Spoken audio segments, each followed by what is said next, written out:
If you followed the serial killer series, you know that we've been talking about the correct profile and how the real profile doesn't really even come close to the FBI's so-called profile of the serial killer. Now, the profile that we're talking about, it does apply to many of them, right? But I'm not saying that every single serial killer has every one of these elements. But one thing, the most obvious thing that's often overlooked, ignored, covered up by mainstream media is the question of the occult, and specifically the dark side of the occult, specifically Satanism. This is a prevalent feature in many of the serial killers, dozens of them in fact. I've just listed recently, just in terms of recent investigations, at least 22, 23 serial killers that have a direct connection to Satanism and the occult. And so I want to talk about some of those cases, some of those examples, give some citations, and just highlight this element that I've noticed in my research that is just so overlooked and covered up by the mainstream accounts, the mainstream media, the documentaries. But ironically, even the mainstream media is a little more useful in this regard, because many of the articles actually do point this out. It's just that it's kind of spotty right here and there, and you have to do quite a bit of digging before you come to kind of the real meat of the case with these people. And I think that one maybe preface note should be made about the Satanic Panic, right? Because a lot of the serial killers during that 80s period, when they were all over the media, when they were being covered by Jenny Jones and Maury Povich and Geraldo and all of those different 80s, 90s, early 90s talk show hosts, Donahue, they would bring in the satanic element, but they would always make it kind of look goofy, right? So I kind of think that the Satanic Panic was perhaps even a psyop. I'm not sure, but it focused on the bad examples, right? It focused on the absurd examples, right? Somebody wearing an AC/DC t-shirt or something like that, and then it ignores like the real hardcore examples and evidence. For example, if we think about Son of Sam, in the Son of Sam case, right, when he would send in his letters, there were, symbols that are very obviously Crowleyan. He would make reference to Wicker Man, right? So there's a human sacrifice. There's a kind of Samael component there. And Berkowitz himself said that he was raised in a satanic cult that was gearing children for becoming future kind of assassins. In the case of the Zodiac, right, or whoever or whatever the Zodiac was, whether it was largely hyped up, if it was fake cases that were pinned on, sort of made up figures, if it was a lot of news hype, right, that was engineered by maybe even people at the newspaper, or a combination of all the above, or whether it was really some kind of network of maybe occult-minded killers. If you look at the symbol that he uses, the Zodiac killer symbol is actually the Gnostic cross. I've not really heard anybody talk about this. It's something that immediately occurred to me, although some investigators have pointed out the similarities between his ritual garb, his sort of axe wielder, right? What do you call the guy who's tasked with chopping off the heads, right? The executioner type garb, right? But it also does evoke kind of a Crowleyan image as well. And so, the usage of obviously the astrological symbols, that does signify something esoteric and occultic and satanic as well. If we think about Bundy, in the case of Bundy, there are cases where the blood was drained out of some of the victims, which could suggest ritual crime. In the case of other killers who claim to have correspondences with Bundy, right? There's the claim of other killers that had correspondence with Bundy, that he had a deep interest in serious Satanism and the occult, and deriving metaphysical power over the victims and over those that he got rid of, right? That he perhaps even consumed. If you know this, right, story, then you're familiar that this is present in Dahmer. Right, Dahmer also had constructed this whole altar, which he called his power altar, which many people have overlooked, not aware of, not familiar with the media covering this, by which he thought that, right, he would be doing ritual magic that could give him power. He, was likened to a kind of Aztec priest, right, human sacrifice type priest or cult. And he was known to have been obsessed with the movie Exorcist 3, and he would watch it rocking back and forth in a trance and this kind of stuff. And if you don't know, Exorcist 3 is about a serial killer who's essentially possessed by a demon. It has a lot of astrological references, right? The killer is called the Gemini killer, and it's a demon. And Dahmer did have an obsession with that movie, right? If you think about Manson, everybody's probably familiar with Manson's influence from the Process Church, which is a split from Scientology, which also had roots in Crowleyism in terms of the UK. It was a UK branch of Crowley-minded cults that sort of started this process philosophy that heavily influenced Manson, as well as the sort of bizarre philosophy of Scientology and Hubbard, right? Manson, a lot of people don't know, achieved a theta clear level when he was in prison. Henry Lee Lucas, famously, right, the one that obviously was lying about the number of people that he killed, but he does claim in his book Hand of Death, right, that he was part of a satanic cult that was connected to the Matamoros cult. And of course, the Matamoros cult is another case of famous serial killers that we just covered in my members section. Richard Ramirez, everybody knows about the Night Stalker. A lot of evidence that he had accomplices. And of course, Richard Ramirez was openly, right, a Satanist, openly a proponent of, at least in his mind, serious Satanism.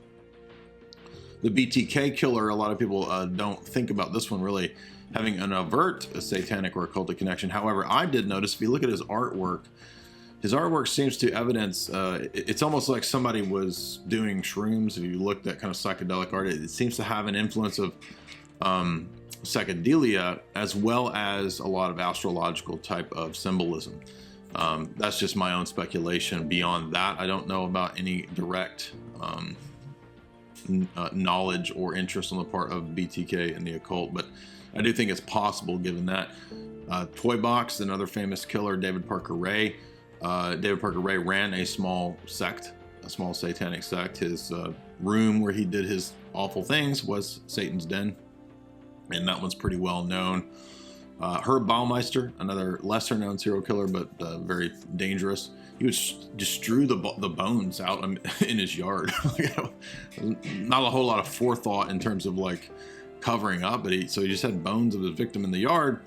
But in the case of Baumeister, near some of the victims, there were pentagrams and inverted crosses that were found by that local news had reported on. The Ripper Crew in Chicago, famously, is another group of serial killers who were involved in contract killing. And the Ripper Crew was known to conduct rituals that involved eating breasts, we'll put it that way, of some of the victims. Everybody knows about the Dutroux affair, but I didn't know that there's actually a satanic occult connection to the Dutroux affair. And if you look at this article here, it shows that as a real thing. Pretty wild. So it almost looks like they called him up to like order, right, to request like a call in, like a drive by, like a order. Yeah, I'd like to order some people. Weird. Monster of Florence, another case connected openly to a satanic cult, reported in mainstream media. Armin Maiweis, the German cannibal, who advertised that he was looking to eat somebody. Hey, I'm hungry right now. I'm not really wanting that dollar menu. Who wants to get eat? Right? That's what he did, literally. And he found a dude who had the fantasy to get eat. But in the case of Armin Maiweis, his mom had a best friend who was a witch who inducted him into witchcraft. In the case of Israel Keys, another famous serial killer, openly, literally, all done for Satan. All the victims pledged to Satan as sacrifices. A very well-known American recent killer, as well as Pazuzu. Pazuzu was Pazuzu Algarad. Claimed to have done many murders. I think they only found 2 bodies at his house, but he claims to have killed homeless people and done all this stuff as ritual sacrifices.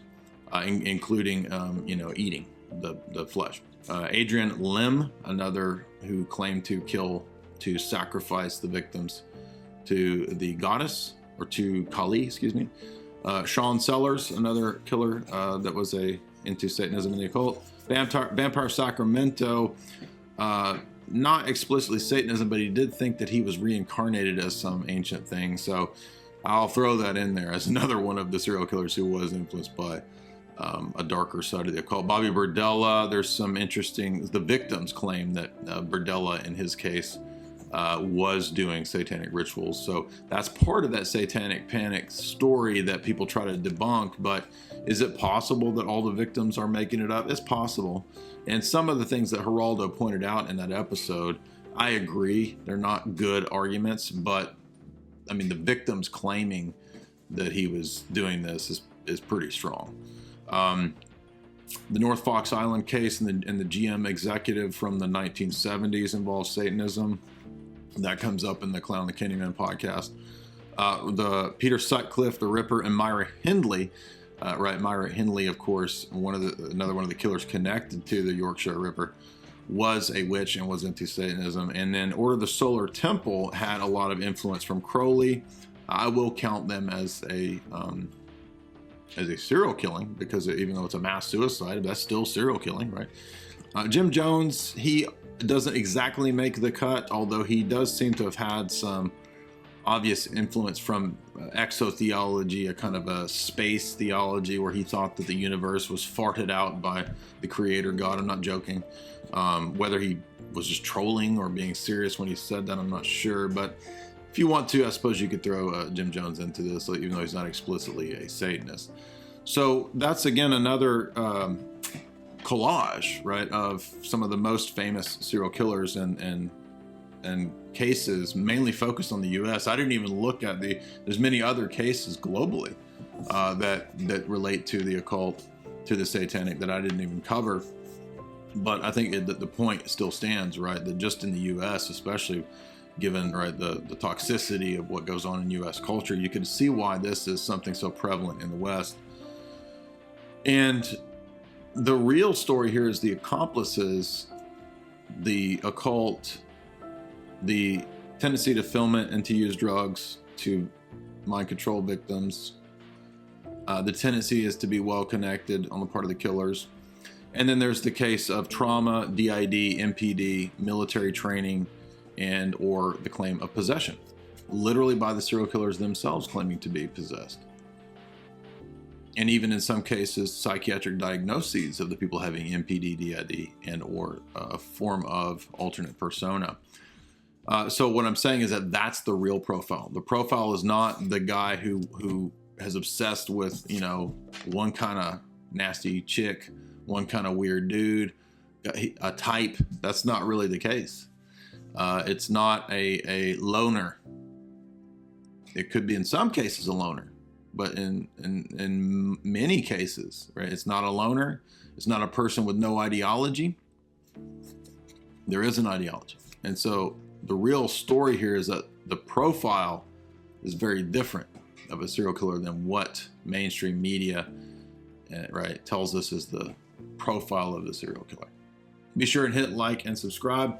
Also, I got, as you know, Rockfin Baby. We got some new content on the Rock, exclusive over there. And if you would like this, share this, and tell me what you think. Tell me, you guys are always really excellent researchers as well, all those out there in the comments.